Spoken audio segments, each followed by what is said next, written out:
Tak adalah bagi abang berlakon je, masalah. Umi tahu abang yang sungguh tak tu, tapi memang berat. Pelakon Datin Seri Umi Aida memohon maaf kepada aktor Datuk Rosyamno sekiranya lakonannya termasuk babak menendang muka dalam drama Keluarga Itu bersifat keterlaluan dan menggores perasaan ahli keluarga. Umi atau Umi Kalsum Rahmat Ali, 51 tahun berkata semua yang dilakukan hanyalah untuk memastikan watak cempaka direalisasikan dengan baik.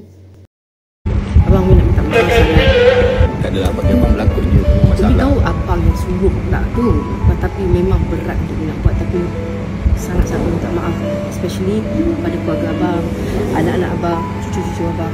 I'm very sorry apa yang saya buat. Tak ada apalah, ni kerja ni. Saya tak pernah buat orang macam ni, so saya minta maaf. Abang pun tak pernah bagi satu pelakon pun buat abang je.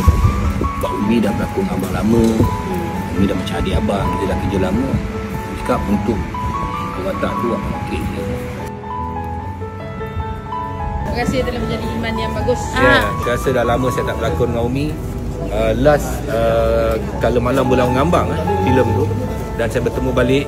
Ni adalah seorang sosok yang pasangan saya yang paling hebat yang berada di sisi Rosyamno, dan saya dapat berjumpa balik dalam Keluarga Itu, dan semoga mengubati mereka yang merindui keterampilan kami berdua lah, insyaAllah.